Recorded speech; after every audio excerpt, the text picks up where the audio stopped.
এ কোন সময় ভোটের বাজারে যেন সব রাজনৈতিক নেতারাই ভিখিরি?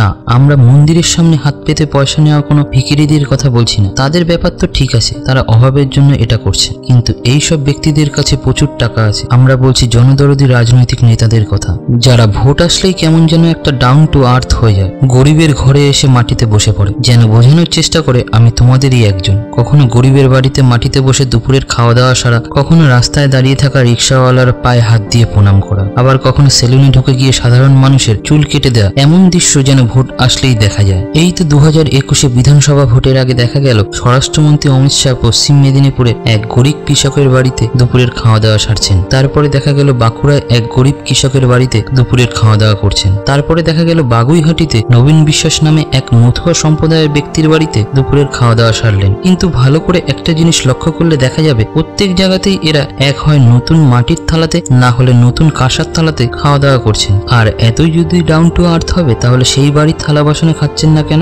নতুন করে কিনে আনতে হচ্ছে কেন তাদের জন্য? অন্যদিকে থেমে নেই রাজ্যের শাসক দল, তারাও মানুষকে বোঝানোর জন্য নেমে পড়েছে একই খেলায়। দেখানোর চেষ্টা করছে, দেখো আমরাও কতটা ডাউন টু আর্থ, তোমাদের মতো মাটিরই মানুষ।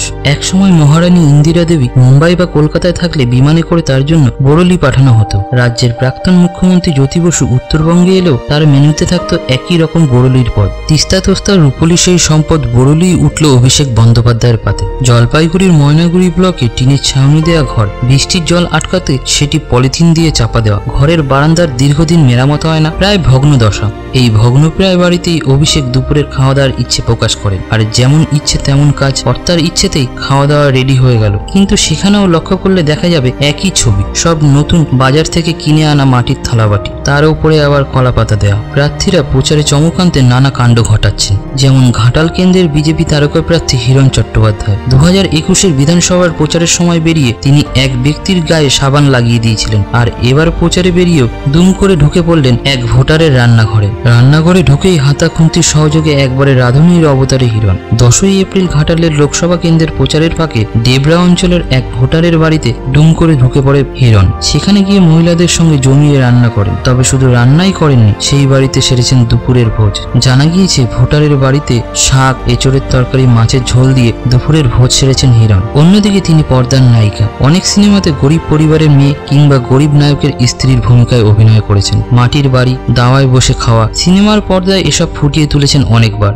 এবার বাস্তবে স্থানীয় এক কৃষকের বাড়িতে মাটির দাওয়ায় বসে খেলেন হুগলির তৃণমূল প্রার্থী রচনা বন্দ্যোপাধ্যায়। মাটির থালায় ভাত, বড়ি ভাজা, বেগুন ভাজা, শুক্তো তৃপ্তি করে খেলেন। আর সবচেয়ে বেশি খুশি হয়েছেন টক দই খেয়ে। আর সিঙ্গুরের টক দই এত ভালো কেন তারও ব্যাখ্যা দিয়েছেন দিদি নাম্বার 1। বলেন, সিঙ্গুরের মাটিতে এত গাছ, এত ঘাসপালা ভর্তি, আর সেগুলোই গরু খাচ্ছে, সেগুলো খেয়ে রুষ্টপুষ্ট হচ্ছে। এর ফলে দুধটাও ভালো হচ্ছে আর সেখান থেকে দইটাও ভালো হচ্ছে। এরপর কেন্দ্রকে তোপ ডাকলেন আবাস যোজনা নিয়ে। বললেন, আবাস যোজনার টাকা বন্ধ করে দিচ্ছে কেন্দ্র, ফলে ওরা পাকা বাড়ি করতে পারছে না। এরকম অনেকেই কষ্ট করে আছে, কখন ঝড় জল হবে আবার বাড়ি ভেঙে পড়বে, টালি উড়ে যাবে। সংসদে যেতে পারলে তিনি এই বিষয়টি নিয়ে ঝড় তুলবেন।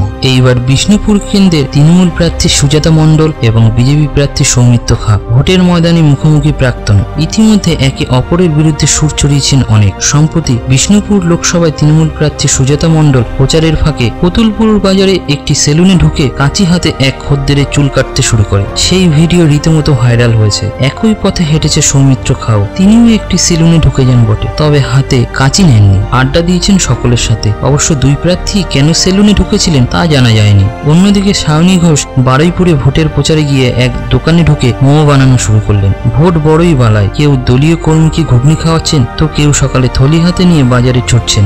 ভোটের প্রচারে কোনো ফোন দিয়ে যেন হাতছাড়া করতে চাচ্ছে না রাজনৈতিক দলের তারকা প্রার্থীরা।